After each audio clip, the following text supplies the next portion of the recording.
Hello YouTube, this is Shubham Agarwal and you are watching cyber Baba. तो यार आज की इस वीडियो में हम बात करेंगे गूगल एडसेंस के अप्रूवल को लेकर, क्योंकि यार कुछ ही टाइम पहले मैंने अपनी वेबसाइट के लिए गूगल एडसेंस का अप्रूवल लिया है। अब यहाँ पर हम बात कर रहे हैं नॉन होस्टेड अकाउंट की, यहाँ पर हम होस्टेड अकाउंट की बात नहीं कर रहे हैं। तो क्या बहुत सारी स्टेप्स होती हैं, क्या पॉइंट्स होते हैं जिसको आपको ध्यान में रखना होता है, क्योंकि आज की डेट में बहुत सारा कंटेंट है कि सबसे पहले आपको इस तरह की वेबसाइट डिजाइन करनी है, आपको इतनी पोस्ट डालनी है। तो यार यह जो मिथ है वह आज हम इस वीडियो में क्लियर करेंगे।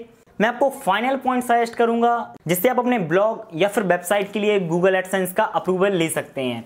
तो बात करते हैं हम अपने सबसे फर्स्ट पॉइंट की, जो कि है वैलिड पे नेम। तो यार अगर आपने गूगल एडसेंस को पहले यूज किया है, इनकेस अगर आपका गूगल अकाउंट सस्पेंड हो चुका है, तो दोबारा जब भी कभी आप एडसेंस अप्रूवल के लिए रिक्वेस्ट करें तो आप उस नेम को यूज ना करें। अब आप किसी भी थर्ड पर्सन के नेम को यूज कर सकते हैं, आपके फैमिली मेंबर हो सकते हैं, आपके रिलेटिव हो सकते हैं, बट यहां पर भी आपको जो पॉइंट नोटिस करना है वह है वैलिड पे नेम। तो जो भी यूजर्स का नेम है वह वैलिड किसी भी डॉक्यूमेंट पर होना चाहिए। तो एडसेंस अप्रूवल के लिए एक सबसे बड़ा पॉइंट है। इसके बाद हमारा जो सेकेंड पॉइंट है वह है रिमूव अदर एड नेटवर्क। तो यार शुरुआती टाइम पर आप भी ऐसा ही करते हैं और मैंने भी किया कि हम अपने ब्लॉग या फिर वेबसाइट्स पर मल्टीपल एड्स रन करते हैं, क्योंकि शुरुआत में तो हमको एडसेंस का अप्रूवल मिलता नहीं है।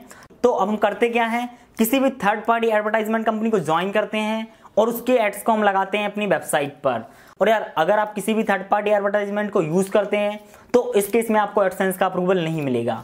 आप एडसेंस के अप्रूवल के बाद भले ही इन सबको यूज कर सकते हैं, बट जब भी आप अप्रूवल के लिए रिक्वेस्ट करें तो आप सारी साइट्स को बिल्कुल क्लियर करें। बढ़ते हैं हम अपने अगले पॉइंट की तरफ, जो कि है टॉप लेवल डोमेन। तो यार अब बहुत सारे यूजर करते क्या हैं कि वह टॉप लेवल डोमेन को यूज नहीं करते, वह किसी भी डोमेन पर एडसेंस का अप्रूवल लेते हैं, जैसे कि .ml, .tk। तो यार इन सभी फ्री डोमेन्स पर आपको एडसेंस का अप्रूवल नहीं मिलेगा।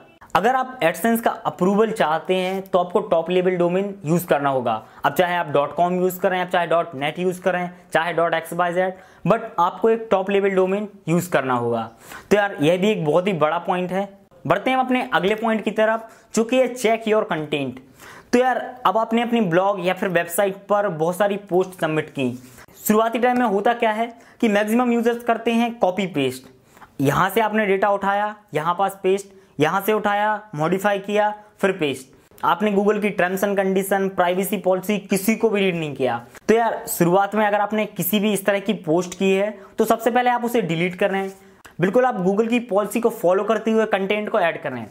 अगर आप न्यूडिटी, हैकिंग, ट्रिक्स इस तरह से अगर आप कंटेंट ऐड करेंगे तो यह बहुत ही ज्यादा मुश्किल होगा आपके एडसेंस के अप्रूवल के लिए। तो यार सबसे पहले एक बार आप रिवाइज करें अपने कंटेंट को, किस तरह से आपने कंटेंट को ऐड किया है, क्या वह गूगल की सारी पॉलिसीज को फॉलो करता है या नहीं। तो यार यह भी एक बहुत ही ज्यादा इंपॉर्टेंट पॉइंट है आपके अप्रूवल के लिए।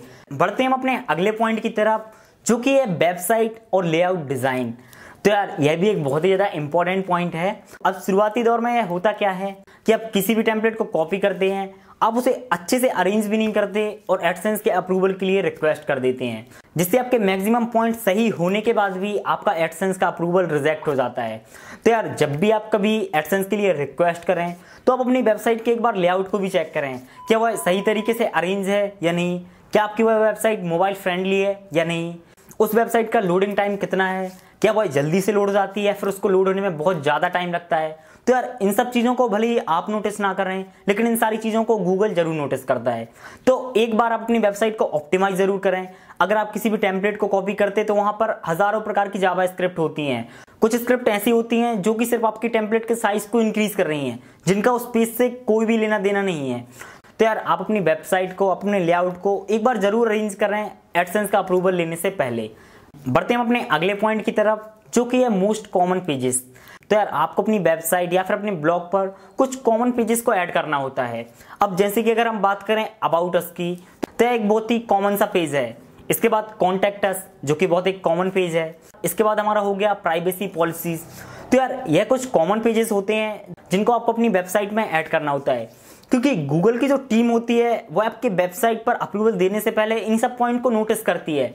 क्या आप टेम्परेरी ब्लॉगर हैं या फिर आप सिर्फ पैसा कमाने आए हैं, तो आपको फोकस करना है, क्योंकि आपको लंबे समय तक इस पर काम करना है। तो आपको अपनी वेबसाइट को पूरा अरेंज करना है। जो भी पेजेस होते हैं आपको उनको ऐड करना है। आप प्राइवेसी पॉलिसीज वाले सेक्शन में भी बता सकते हैं कि यहाँ पर हम ईमेल को स्टोर कर रहे हैं, यहाँ पर स्पीड के लिए कुकीज को सेव कर रहे हैं। तो भी जो भी सारे पॉइंट हैं, अब चाहे वह डाटा से रिलेटेड हो या फिर प्राइवेसी से रिलेटेड, तो आपको सारे पॉइंट्स को शो करना है।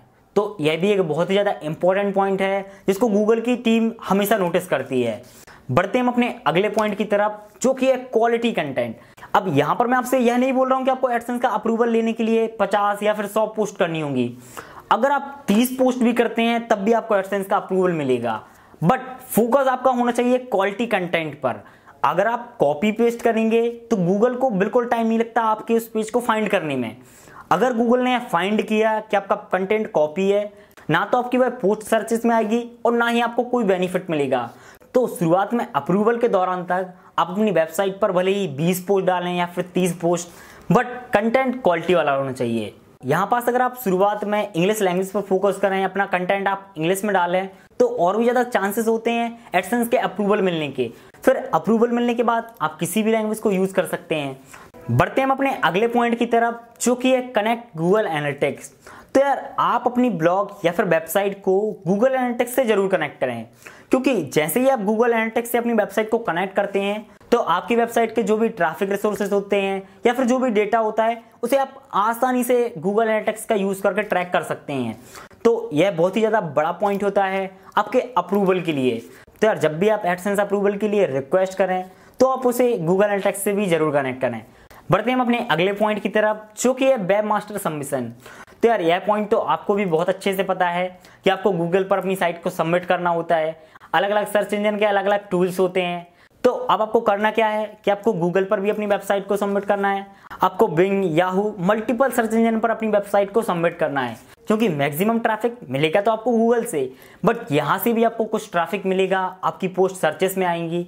तो इससे क्या होगा कि आपको ट्रैफिक मिलेगा, जिससे आपके अप्रूवल के चांसेस बढ़ जाते हैं। तो ये जो सारे प्लेटफॉर्म है या फिर टूल्स हैं, इन पर आपको अपनी वेबसाइट को सबमिट करना है। बढ़ते हैं हम अपने नेक्स्ट और लास्ट पॉइंट की तरफ, जो कि है वेबसाइट का एनालिसिस। तो यार वेबसाइट के अप्रूवल के लिए रिक्वेस्ट करने से पहले एक बार आप अपनी वेबसाइट को चेक करें। आपने उस वेबसाइट में कितनी पोस्ट डाली हैं, आपने किस तरह की उसमें पोस्ट डाली हैं, कितना आपके पास कंटेंट है, आपकी वेबसाइट फुल्ली ऑप्टिमाइज है।